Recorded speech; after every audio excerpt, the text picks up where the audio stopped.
Bueno, pues muchísimas gracias a todos por vuestra asistencia a este nuevo café que organizamos con cierta regularidad, donde tratamos varios temas relacionados con la empresa, con la actualidad, que nos parecen de interés para nuestros clientes. Como decía María José, yo soy Carolina Mateo, soy encargada del Departamento de Tributación Internacional, estoy en la oficina de Barcelona. Y hoy lo que vamos a hacer es hablar un poquito sobre el tema de precios de transferencia, sobre su regulación, sobre las obligaciones de información, sobre la documentación que es necesaria. Y también veremos algún ejemplo práctico para ver la aplicabilidad de todo esto que vamos a comentar. En la operativa comercial de las empresas, los precios suelen fijarse de acuerdo a unos criterios de libre mercado, ¿no? Y las sociedades normalmente lo que tienen es un margen operativo que les permite continuar con esta actividad. ¿Qué pasa? Que cuando existen relaciones entre diferentes compañías que están relacionadas, pues muchas veces estos precios se podrían manipular para transferir beneficios, para transferir pérdidas y que las administraciones pues pierdan dinero tributos pues por esta trasvase de resultados, ¿no? Los precios de transferencia se rigen por unos principios que son aceptados por todos los países y que ha desarrollado la Organización para la Cooperación y el Desarrollo Económico, la OCDE, y ha establecido una amplia doctrina y unas directrices muy claras sobre cuáles son las obligaciones que las empresas van a tener en relación con estos precios de transferencia.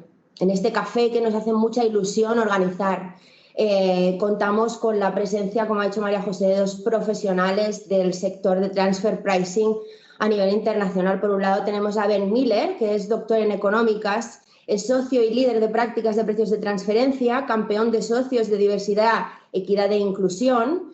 Él está en Atlanta, la sociedad se llama Bennett Trasher, son socios de FK Internacional, es una oficina que tenemos en Estados Unidos. Y por otro lado también contamos con la presencia de María Lourdes Zavala Tellez, que es contadora pública, especialista en impuestos, es integrante de la Comisión de Precios de Transferencia del Colegio de Contadores Públicos de México, y ella trabaja en Verion PT, que es también una oficina de la red de FK, está en México. Y a mí me hace muchísima ilusión que ellos puedan venir a hablar aquí sobre precios de transferencia, porque sois unos profesionales en la materia y estamos deseando escucharos y que compartáis con nosotros vuestro conocimiento sobre el tema. Muchísimas gracias por acompañarnos. Es todo un placer contar con vosotros. Muchísimas gracias a ustedes. Y bueno, vamos a dar inicio. A mí me toca dar esta parte. Muchas gracias por el recibimiento. La idea de esta presentación es compartirles un poquito todo lo que es el tema de precios de transferencia. Bueno, como ustedes bien lo dijeron, acaban de decir, a nivel internacional. Entonces, un poquito de la reglamentación, de cuáles son las obligaciones, también lo dijeron. Y el ejemplo, aquí muchas veces te dices, bueno, ¿para qué me sirve precios de transferencia o por qué yo necesito precios de transferencia? ¿Ok? Pues entonces esto lo vamos a platicar y vamos a verlo a continuación. Bueno, en primer lugar, ¿qué es el precio de transferencia? ¿Por qué ha tomado tanta relevancia? ¿Por qué es tanta la importancia? Bueno, el precio de transferencia es aquel precio que está pactado entre entidades vinculadas. ¿A qué nos referimos con entidades vinculadas? Bueno, todas aquellas que tengan una relación, ya sea por capital, ya sea por control, ya sea porque es familiar mío en línea recta, ya sea porque es un establecimiento permanente, pero bueno, todas aquellas operaciones que yo haga con esas entidades vinculadas deben estar pactadas a valores de mercado. ¿Qué es esto de valores de mercado? Bueno, es simplemente aquel precio que se debe dar justo. ¿A qué se le llama justo? Aquel precio que estoy pactando con mi entidad vinculada debe ser igual que si lo pacto con un tercero que no es mi entidad vinculada. Eso es un valor justo y aquí entonces se respeta el principio de libre competencia. ¿Sí? Si no favorezco ni perjudico a mi entidad vinculada. Eso es algo muy importante. Aquí, como lo decíamos, ¿quiénes pueden ser partes relacionadas, quiénes están obligados, bueno, justo lo acabamos de decir. Y aquí es muy importante decir que si yo soy un establecimiento permanente, yo empresa tengo un establecimiento permanente o soy un establecimiento permanente de alguna empresa, también estoy obligado a tener precios de transferencia. ¿Sí? ¿Qué nos dice la ley de sociedades? Nos dice que todas aquellas operaciones deben estar valuadas a precios de mercado mediante algunos métodos. Todos los métodos, como lo acababan de comentar, bueno, están regidos por la OCDE. La OCDE te dice, ok, ya que eres país miembro, bueno, entonces te tienes que apegar a cierta metodología que yo te estipulo. Cada país, de acuerdo a su legislación, de acuerdo a sus necesidades, la va adaptando, pero en un principio todos son iguales y tenemos que seguir todo este tipo de métodos. ¿Cuál es el primer método? El primer método nos dice que es el precio libre comparable. Esto es una comparación 1 a 1. Sí, aquí lo ocupamos mucho con tasas de interés, con porcentajes de regalías, que son operaciones muy importantes que te dicen, oye, para estas operaciones tienes que ocupar este método. ¿Por qué? Porque estamos hablando de tasas, no estamos hablando de coches, no estamos hablando de márgenes de operación, estamos hablando sobre tasas.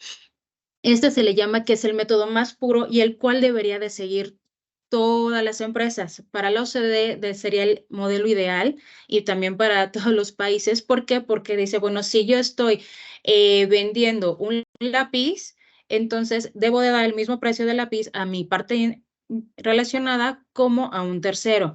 Pero aquí entran muchos factores que nos dicen, oye, sí, sabes que tal vez yo te compro lápiz, pero yo, tu entidad vinculada, te compro 1 millón de lápices al mes y un tercero te compra 10 millones. Entonces aquí estamos hablando que por volumen y a lo mejor por el tema de que yo lo estoy pagando antes o me dan más días de crédito, ya empieza a haber esas diferencias que nos hace que no sea aplicable este método. Por lo cual tenemos otros métodos como el de coste incrementado. Aquí es lo mismo, es mucho para todo aquel servicio. ¿Por qué? Porque dices, yo te estoy prestando un servicio, entonces tengo mi coste indirecto y directo y le sumo un markup o una ganancia. Y a eso es lo que te voy a cobrar. También este método es muy utilizado para todo lo que es manufactura. Que si yo estoy manufacturando algo, tengo que tener mis costes directos e indirectos y saber cuál es el margen de utilidad que yo debo de obtener para tener un rendimiento acorde al mercado. ¿Sí? Otro de los métodos es el método de precio de reventa, que tal cual su nombre lo dice, yo compro para revender. Aquí en este método no hago nada más que a lo mejor empacar el producto. No hago ninguna transformación y este es muy importante porque yo digo, o sea, mi parte relacionada me lo vende, a lo mejor lo empaco y ya lo vendo a un tercero. Y aquí tengo que ver que todos mis costos me deben de dar pie a tener una ganancia como revendedor que sea acorde a mercado. Esto comúnmente se le llama métodos tradicionales. ¿Por qué? Porque son los principales o son los que se deberían de utilizar. ¿Cuál es una de los temas más importantes o por qué no se utilizan? Porque muchas veces la empresa dice, yo no tengo información tan detallada o información se le llama segmentada para poderte dar a detalle que por tal venta de tal producto, este fue el coste indirecto o directo y debo obtener esta ganancia. Muchas veces no lo tienen o muchas veces pues lo tienen, pero no queremos darlo. Acá en México pues ya tenemos se le entrega mensualmente a la autoridad fiscal toda la contabilidad electrónica, entonces ya nos tienen muy casados en que sí debo de tener esto. ¿Por qué? Porque entregamos desde todo el tipo de nuestra facturación, nuestras facturas de gastos, impuestos, todo eso. Entonces, aquí la autoridad puede decir, sí, sí lo puedes tener. Entonces, siempre te dicen, bueno, hay que tratar de utilizar estos 3 métodos. Pero si no podemos utilizar esos 3 métodos, nos vamos a otros 2 que tenemos, que es el método de la distribución del resultado. En este método es como más para tipo joint venture y ese tipo de operaciones que te dicen, oye, ¿sabes que vamos a crear una nueva empresa con un nuevo proyecto? Y entonces la empresa A pone todo el activo, como es el inmueble, el terreno, las oficinas donde van a estar, y la empresa B dice, yo pongo toda la maquinaria que se necesite. La empresa C dice, yo tengo el flujo de efectivo suficiente y yo pongo toda esa parte. Y finalmente la empresa D dice, pues nosotros somos las personas que tenemos el know-how. Entonces tenemos aquí 4 empresas que están cada una aportando algo y este método dice, ok, de acuerdo a esas aportaciones se hacen unas evaluaciones muy específicas para determinar cuál es el margen de mercado o el margen justo que deberían de estar recibiendo por estas operaciones. Y finalmente llegamos al método de margen neto operacional. Este es un método muy común, muy utilizado dentro de la práctica. ¿Por qué? Porque aquí estamos comparando el margen neto de las empresas con márgenes de aquellas empresas que nosotros llamamos comparables, que son empresas del sector. Entonces, aquí en este método te dice, tu sector estás dentro del sector automotriz, entonces las empresas automotrices manejan un rango de margen de operación de un 5 a un 10%, por lo cual mi empresa debe de ubicarse dentro de ese 5 o ese 10%. ¿Por qué no está a veces tan bien visto? Porque como lo estamos llamando es el margen neto de operación. Entonces aquí ya tenemos todos los costes, todos aquellos gastos indirectos que no pueden muchas veces, no son parte de la operación que se está evaluando, pero al final decimos, si no hay forma de cómo segmentar esa operación, lo tenemos que utilizar. Entonces, ahorita es uno de los métodos que están tratando, sí, de que lo utilices, pero ya como un último recurso y que estés justificando por qué no puedo utilizar los 3 primeros, que son como los primordiales. ¿Sí? Y Lourdes, Sí. prácticamente usamos el método del margen neto operacional como, no sé, 80%. ¿Qué común es en su práctica? Aquí es usado como en un 90% en México. 90, ¿sabes? Sí, y yo creo que en la mayoría de los países es utilizado, como dice, arriba de un 80% porque es el más práctico, Sí. realmente. Sí, de acuerdo. Y para mí también es lo más fácil para entender para las tax authorities, ¿ya? Y Pero es algo muy fácil measure, ¿ya? Y Medir, algo fácil de medir. de medir y al fin normalmente les importa el aumento de beneficio para tax, ¿sí? Y por eso pienso que es muy común por esta razón también. Uso. ¿Y qué puede pasar si, por ejemplo, Lourdes nos comentaba que los 3 métodos principales son el precio libre comparable, los que hemos comentado al principio, el coste incrementado, el precio de reventa, y ahora también, bueno, sabemos por lo que habéis dicho que prácticamente el 80, el 90% de sociedades utilizan el último método, el método del margen neto operacional por practicidad. Estos efectos, cuando tenemos un requerimiento por parte de la administración, por parte de algún gobierno al respecto, ¿cómo podemos sustentar que hemos estado haciendo uso del margen neto operacional y no hemos utilizado los 3 métodos que son los más usuales o los que son más aceptados por ellos?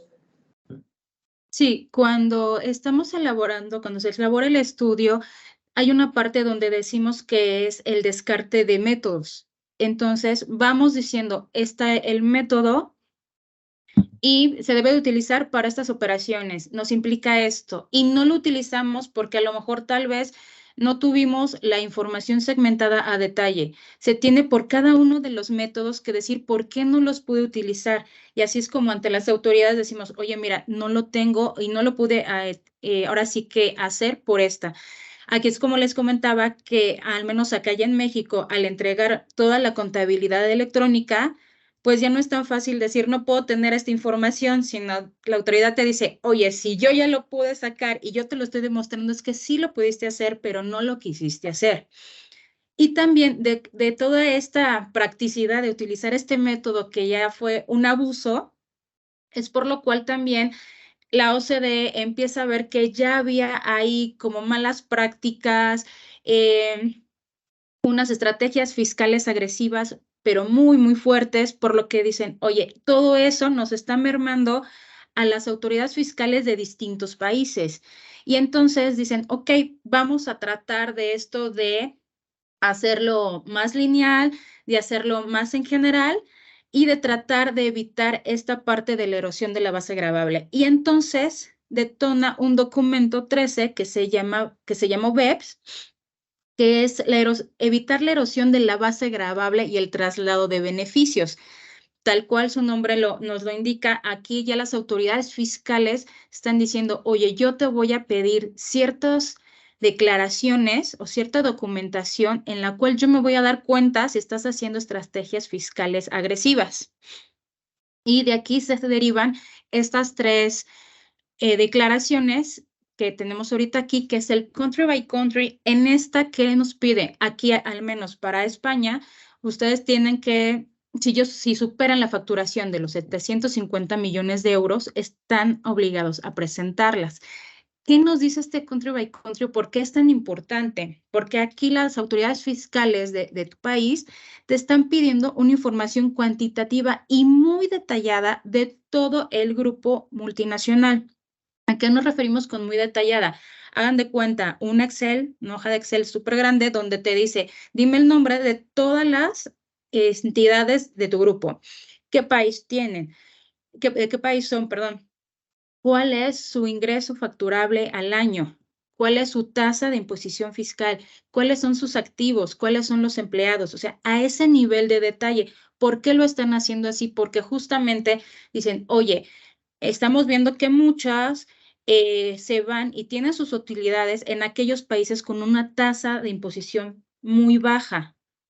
Entonces, y a lo mejor también la operación que tienen en un país con baja imposición, pues es muy pequeñita y donde realmente está toda la operación, de donde realmente se obtiene toda la pues todo el rendimiento del grupo multinacional tiene una utilidad muy bajita y eso lo están haciendo justamente para evitar ese pago de impuestos. O me estoy llevando las utilidades a otros países por algún concepto que se me ocurra. Entonces, por eso crearon estas declaraciones y bueno, esta es la principal, eso les digo, es información muy a detalle, se tiene que incluso dar también cuánto se está pagando de impuesto anualmente, entonces, si yo caigo dentro de esto, la tengo que presentar, pero te dicen, oye, pero si no eres tan grande y no caes dentro de esto, no te preocupes, que me tienes que presentar otra declaración, y esta declaración le llaman el archivo maestro, y aquí sí te va a pedir la información financiera y fiscal de tu grupo. Aquí estamos hablando de ya cifras consolidadas, pero aquí te pide una visión más global de todas las funciones que hace tu grupo. Yo, grupo multinacional, ¿a qué me dedico? ¿Dónde, en qué países estoy ubicado? ¿Qué hace cada una de esas empresas? ¿Tengo o no tengo políticas de precios de transferencia? ¿Las sigo? Eso es muy importante porque a lo mejor las tengo, pero no las sigo. ¿Quién es? Si tengo una marca, al momento de ser grupo, comúnmente tenemos marcas registradas, ¿quién es el dueño de la marca? ¿Esta marca yo estoy cobrando una regalía por ella o no? Aquí es muy importante todo esto porque ya está como que ya muy vigilado. ¿Por qué? Porque comúnmente tenían marcas, no cobraban regalías o cobraban las regalías a empresas que pues no las ocupaban, pero pues su baja, les convenía estar sacando ese dinero. O sea, todo ese tipo de abusos pues dio pie a esta parte. Y tenemos el último que es el local file o el archivo local.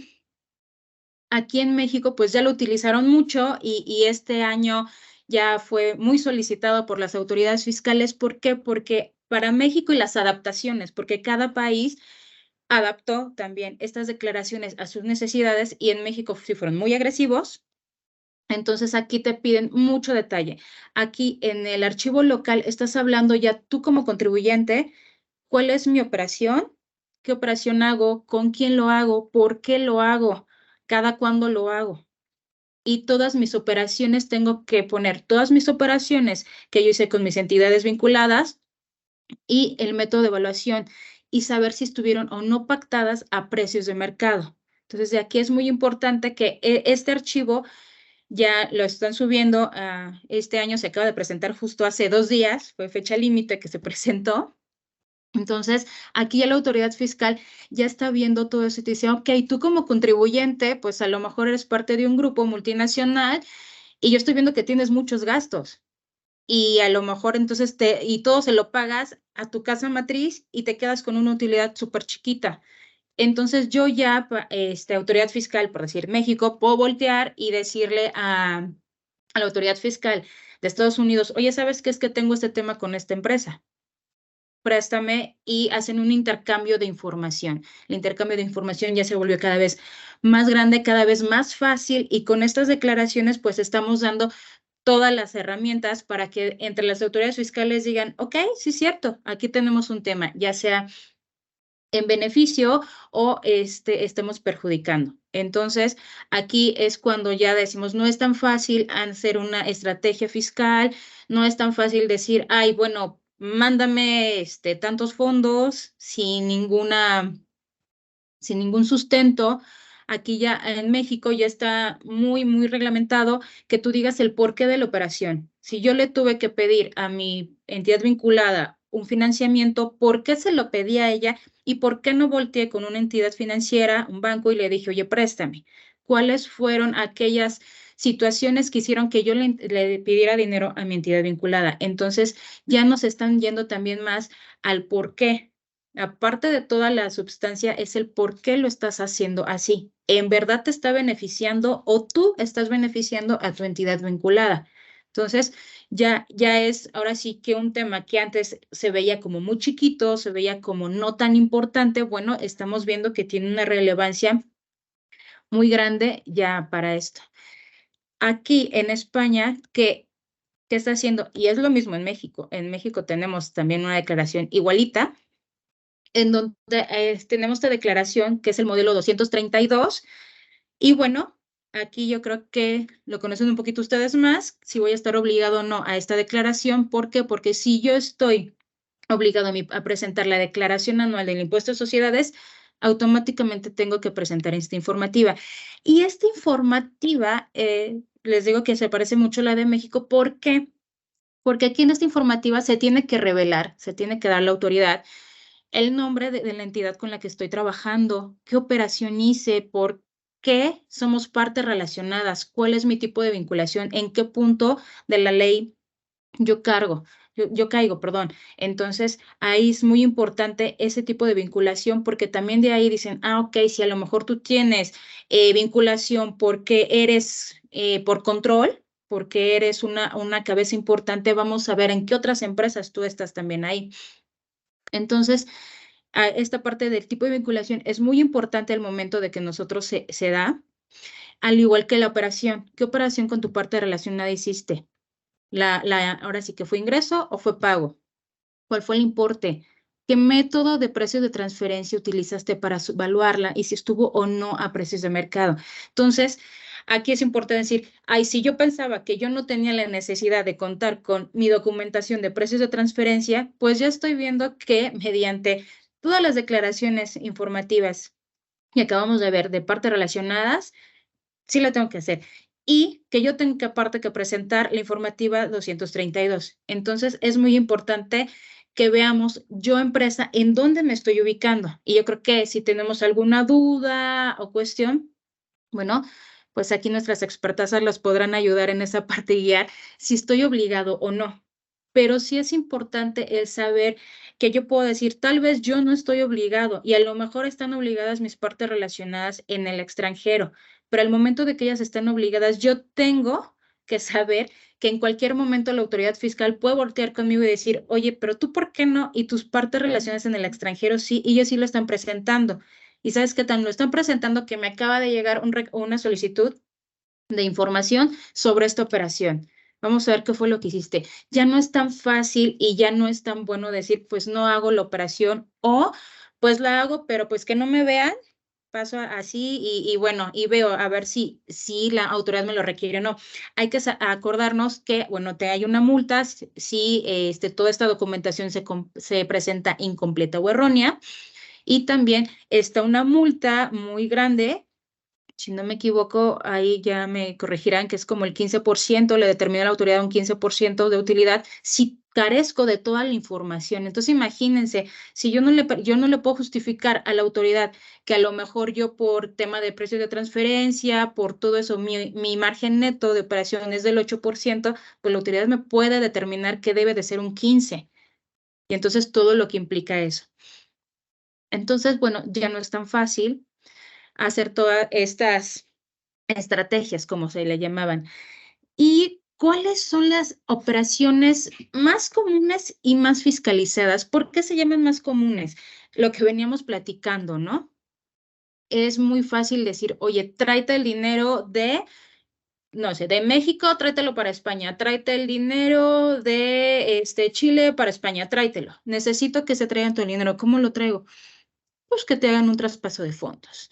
Pero como les decía, ya no es tan fácil decir, pues hazlo. Entonces, todas aquellas operaciones que yo esté haciendo ya de financiamiento, o sea, si yo quiero llevar mis recursos o yo necesito realmente un financiamiento de mi parte relacionada. ¿Por qué? Porque yo a lo mejor soy una empresa que no tengo la capacidad o que no tengo los activos con cuál justificar y decir, oye, sí, mira, préstame 100,000 euros, pero tengo estos activos que lo respaldan. O mira, yo tengo una empresa que mi flujo es muy bueno, pero ahorita a lo mejor ese financiamiento es para hacer otra nueva empresa o comprar una nueva maquinaria. Ese tipo de los financiamientos tenemos que tener el porqué del financiamiento.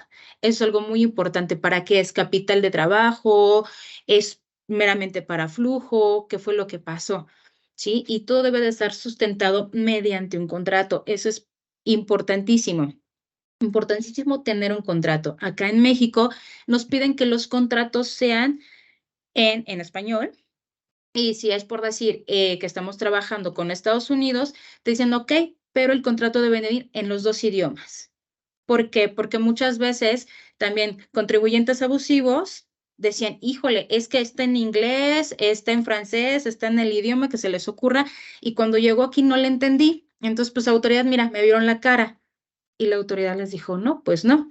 O al momento de que estaba, no sé, en alemán y la autoridad hacía la traducción, pues igual. Entonces te decía, no, ¿sabes qué? Es que aquí lo pusiste mal, es que yo consideré este concepto así y tú me lo estás dando diferente. Entonces la autoridad, al menos aquí en México, te dice, ok, hazlo en el idioma que quieras, pero debe de estar, ahora sí, como en dos columnitas, la columna que esté en el idioma original donde lo pactaste y la columna que debe de estar en español, para que así no haya tema de que yo no entendí, de que este concepto no era así, de que nada, debe de estar en los dos idiomas. Y esto es algo también que se recomienda mucho a todos los países. Ok, sí, ten tu contrato en el idioma que lo necesites, pero también que esté en tu idioma. O sea, si aquí estamos en España, pues igual vamos a tenerlo en español para poderlo justificar. ¿Qué otra operación es muy importante? ¿Por qué? Porque estamos hablando de un intangible que es las regalías. Aquí las regalías son muy importantes, por les decía hace rato. Si yo tengo un uso de marca, yo tengo que saber y tengo que demostrar quién es el dueño de la marca. Aquí le llamamos todo lo que es el tema DEMPE, que es justamente ver en la regalía, en los intangibles, quién es el dueño del intangible, quién lo creó, quién es el dueño legal, porque a lo mejor yo empresa lo creé, pero legal, quién lo tiene la otra empresa, cuánto valor tiene, cómo obtuvimos esa evaluación de ese intangible y cuál es la regalía que yo estoy cobrando por eso o que yo estoy pagando por ese intangible. ¿Sí? Entonces, perdona, es que aquí ¿sí? Regalía, ¿a qué es el término, que aquí no utilizamos el término regalía? Royalties. Vale. Royalties. Perfecto. Okay. Ya. Okay, sí, perdón, eso nos pasó. Entonces, bueno, cuando yo estoy pagando un royalty, bueno, pues a ver si lo estoy pagando y ese ese porcentaje que me están cobrando de royalty es a precio de mercado o literal me están cobrando un royalty muy, muy estratosférico o sobre una base, a lo mejor me están cobrando un royalty sobre mi ingreso neto, sobre mi facturación. Entonces, ahí también es ver la base sobre qué estoy pagando ese royalty. Por eso es muy importante porque muchas veces sobre ahí, pues se hace, así que vamos erosionando la base, que es lo que no quiere la autoridad. Podemos hablar de comisiones, de un porcentaje, si yo estoy vendiendo algún artículo o si yo soy, pues nada más un revendedor, entonces le digo a mi parte relacionada, yo por vender tu producto, por ponerlo en tal país, pues te voy a cobrar un porcentaje sobre esa venta. Entonces también saber si ese porcentaje es correcto o no. Son todos esos detallitos que te dicen, muchas veces se oye el concepto fácil, muchas veces se oye el concepto, sí, o sea, sí jala, como decimos aquí en México, sí va ese concepto, ¿no? Pero al momento de ya estar la autoridad haciendo fiscalización, te dicen, no, o sea, a ver, espérate, es que no me suena. Yo siento que estás haciendo algo ahí que no está bien. Y entonces es cuando empiezan las revisiones. Y bueno, la operación que es como que la más común, también entre todas, la compraventa de inventario. Compraventa de producto, que es lo que se está haciendo. Y como les decía, para todo esto y más para este tipo de operación, la compraventa de inventarios, es muy importante tener una política de precios de transferencia. ¿Por qué? Porque si yo tengo un precio base, un precio general de mi producto, bueno, pero a mi parte relacionada, yo digo, oye, se lo voy a dar mucho más barato porque necesita ganar, porque la estoy apoyando simplemente, ok, todo eso ponlo y justifícalo con una política de precios de transferencia. ¿Y esto cómo podría ser? Pues de mi precio base, a lo mejor yo le doy un descuento por volumen, porque me paga más rápido, porque ella viene a recoger el producto a mi almacén y yo no tengo que gastar en mandar el producto, por todos esos pequeños tipitos cambios que hacen a la operación con tercero, pero todo tiene que estar reflejado en una política, que es una de las cosas que también te piden. Políticas, contratos, entonces es algo que tenemos que tener muy enfocado, que debemos de tener. Entonces, si yo empresa no tengo contrato, porque muchas veces dicen, es que mi casa matriz dice que lo haga así. Oye, ¿sobre qué? Pues tengo un mail.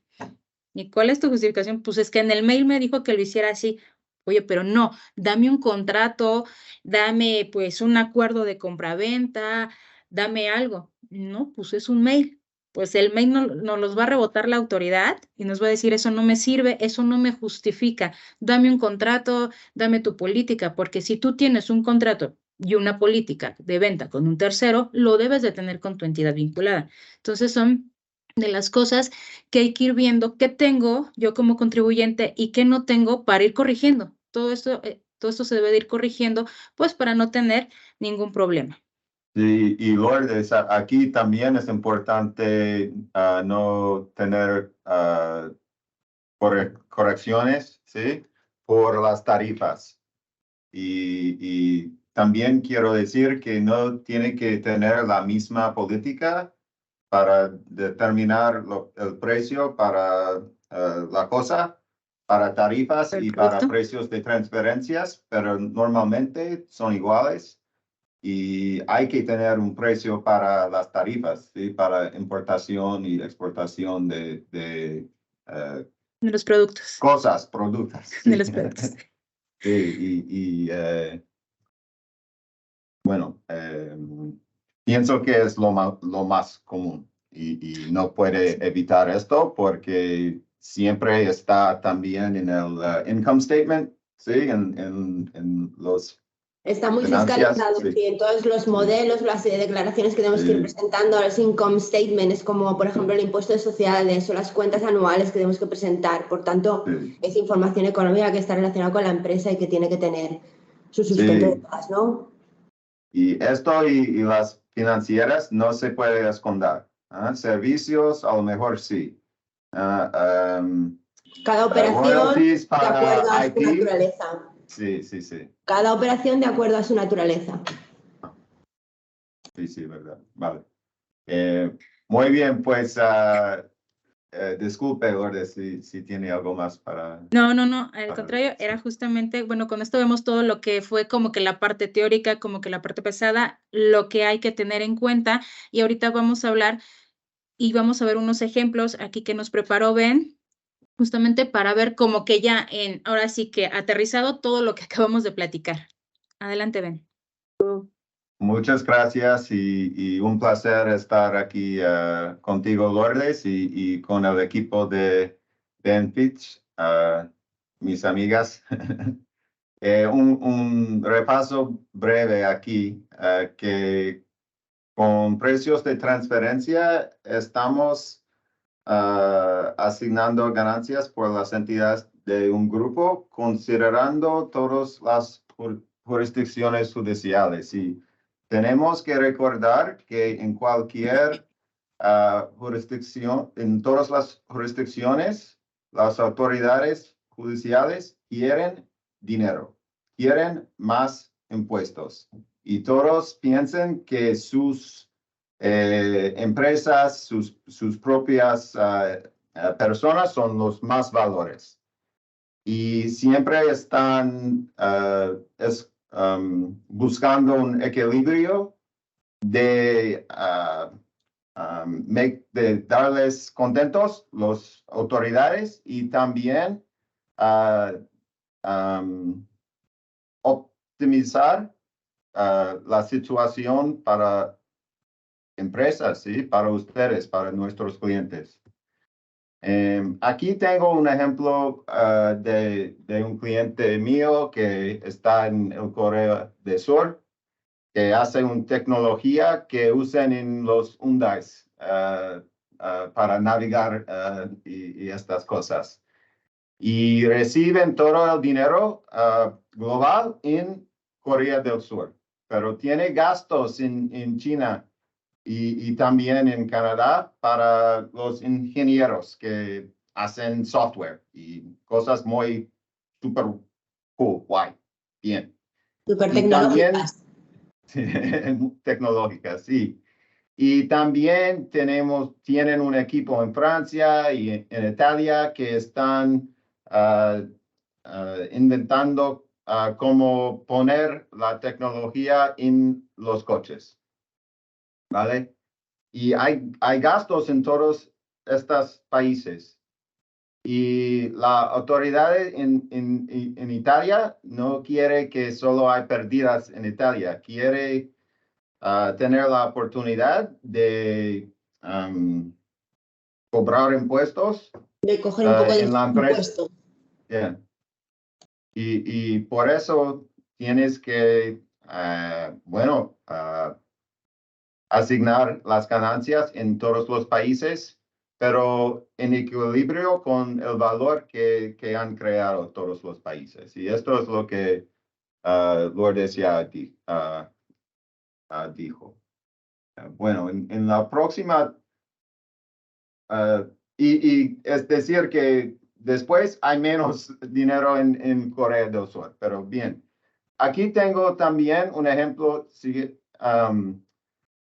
de otro cliente que tiene una empresa que le da clases de lenguaje. Y aquí todos saben que yo necesito asistir a estas clases porque quiero hablar un poco mejor y con más fluidez. Pero bueno, tenemos aquí un You're doing fine, Ben. matriz. You're doing fine. You're doing fine. Ok, pues gracias. Hay una cooperación matriz en España que tiene manera de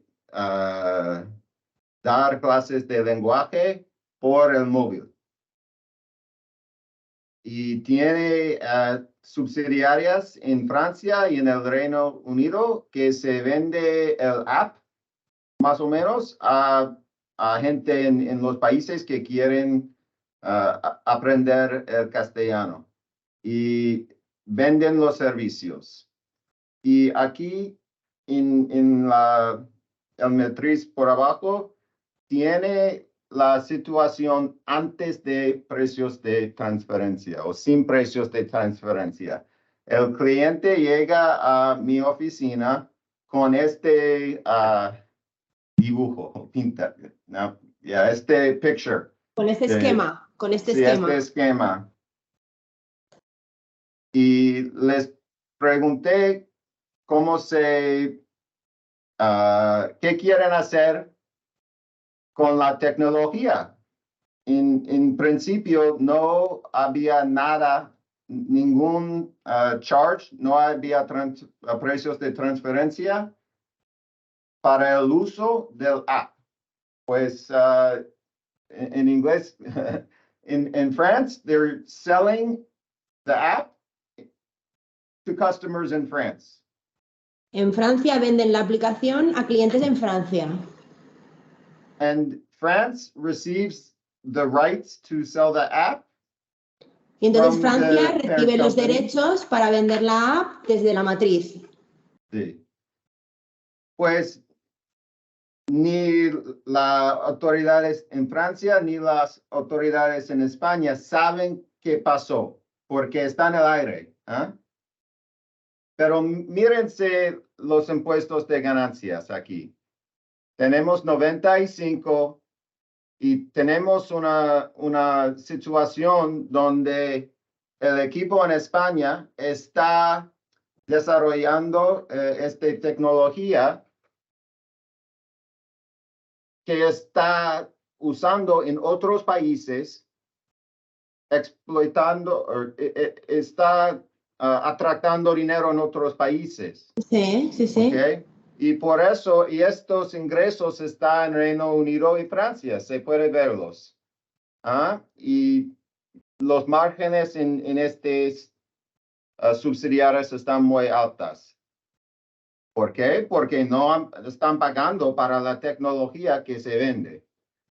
Después tenemos una tarifa de 20%. ¿Ok?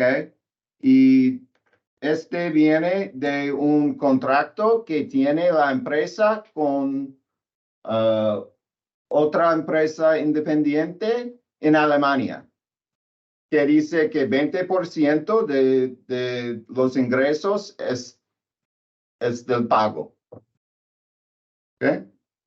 Después de poner esta política, tenemos la esquema por abajo. Y se puede ver que hay menos impuestos pagados. Ok, aquí tenemos 70 en vez de 95. Pues han bajado como 30%, 25 a 30% de la facturación de impuestos. También estamos haciendo los precios de transferencia de manera correcta. ¿Vale? Con el ley de este libro aquí tenemos OECD Guidelines, ¿ok? Pues aquí decimos 2 párrafos y una roca, y qué bien. Solo quiero decirles que algunas veces el mundo piensa que precios de transferencia es algo que causa dolor o que es algo malo, pero también es una herramienta de ganar más dinero para sus empresas. Realmente hay flexibilidad en los precios que usan. Yo sé que en cualquier tienda el precio de la misma cosa cuesta un poco diferente. Tenemos mucha flexibilidad y debemos pensar en precios de transferencia como algo wonderful, a great opportunity. Como algo positivo. No sé, al final perdona, Ben, simplemente decir que en estos 2 cuadros que presentas Lo que él quiere decir, o la idea que yo creo que él quiere transmitir es que muchas veces cuando se aplican los precios de transferencia, cuando se evitan esas erosiones de base, el grupo se puede ahorrar impuestos. Aquí vemos como cuando aplicamos estos precios de transferencia, la factura fiscal global es de 40, 60, 70, la factura fiscal global, y arriba, si no aplicamos los precios de transferencia, esta factura fiscal es de 95, con lo cual nos puede resultar favorable el aplicar una correcta política de precios y que todos nosotros estemos de acuerdo en esto, ¿no? En evitar la erosión de las bases y en tributar en cada territorio lo que corresponde. Simplemente Sí, gracias, Carolina. Es más común que muchos piensen, que sí. Muchas veces le ayudan. Realmente sí, realmente sí. Muchísimas gracias, muchísimas gracias. Sí. Y la otra cosa que quiero decir, pero muy brevemente, para que hay unos minutos para preguntas y otras cosas también, es que todos deben pensar en precios de transferencia en el contexto de due diligence. ¿Ok? Es uno de los temas que siempre va a estar en la lista de cosas que les importen a private equity o a una nueva socio o lo que sea, banco, lo que sea. Porque es un riesgo de impuestos y es un riesgo un poco en el aire que sí, solo quiero decir que si estás alcanzando el momento de una transacción, es buena idea organizar los precios de transferencia y tener un una buena política de precios, sí. Correcto. Y al fin, después de las transacciones, muchas veces hay requerimientos del master file y local file porque la empresa ha crecido, ¿sí? Después del evento. Y hay que tener el ojo en esto. Sí. Hay que ir a adaptar lo que dices, por ejemplo, nosotros podemos tener un grupo empresarial, pero en un determinado momento este grupo empresarial crece y entonces si crece, pues hemos de estar también atentos al tema de los precios de transferencia. Si antes a lo mejor teníamos que presentar un master, un local file, pues a lo mejor ahora, tal vez por volumen, tenemos que presentar un country file, tenemos que ampliar nuestras políticas. Sí. Es un poco esto lo que está intentando decirnos, sí. ¿No? Que es un valor que cada vez es más importante, que los gobiernos lo utilizan muchísimo, que ahora hay mucho intercambio de información. Por lo tanto, esto es un tema, a mí me parece que es un tema capital, de máxima importancia para las empresas, tenerlo en consideración como mínimo, ¿no? Y a la hora de plantear las operaciones vinculadas, pues eso, tenerlo todo suficientemente justificado, que existan siempre contratos, que existan siempre acuerdos, que no sea nada verbal y que lo tengamos todos absolutamente sustentado, porque además, como decía Lourdes, las multas, en caso de que nosotros no dispongamos de la información que tenemos que disponer a requerimiento de los diferentes gobiernos, pues entonces podemos tener un problema muy grave. Las multas no son baladí, son multas que son muy importantes, ¿no? Entonces, es un tema, creemos, muy a tener en consideración.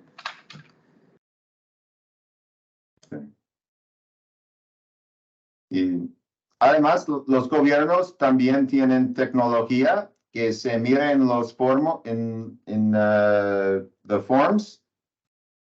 las declaraciones. Sí. Formularios, sí. Y además cotejan la información, les va llegando información por diferentes vías. Sí. Entonces lo que hacen es cotejar que esas informaciones sean coincidentes y además ahora nos encontramos que también esta información cuando viene de otros países ya tienen la capacidad de ver si eso es coincidente, si eso es real, tienen la capacidad de ir al gobierno y preguntar si realmente lo que estamos declarando es correcto o no, o si es la misma información, por lo cual es un tema muy importante que hay que tener en consideración.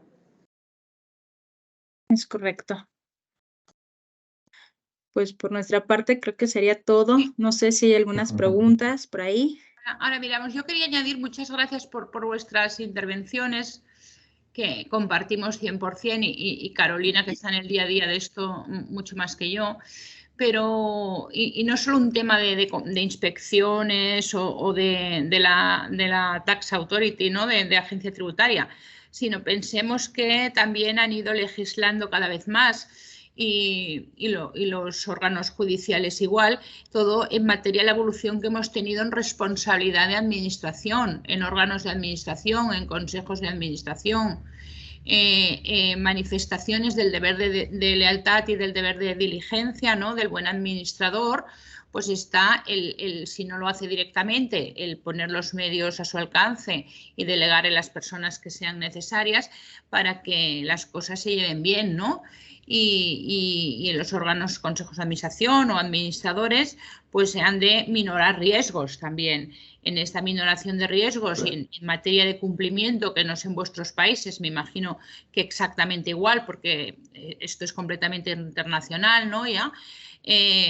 Nosotros aquí en España pues llevamos unos años que las exigencias en materia de cumplimiento que nos vienen dadas de la Unión Europea, ¿no? Pues son, y a su vez vienen del orden internacional, no paramos, o sea, no damos los profesionales ni abasto a leer todas las materias que hay, ¿no? Entonces, en Estados Unidos, Ben lo sabrá, y tú también en México, aquí en España no hemos tenido mucha, no lo quiero decir ni en voz alta, pero no hemos tenido mucha tradición de que, por ejemplo, en temas de deudas, de acreedores, de deudores, o sea, el mundo de los abogados no vamos demandando administradores de compañías como en Estados Unidos, que te levantes por la mañana y ya te han llovido 20 demandas, pero sí que es cierto que detrás, ahora lo estoy pensando yo sobre la marcha, ¿no? Pero detrás de una sanción muy importante en materia de cumplimiento de cualquier tipo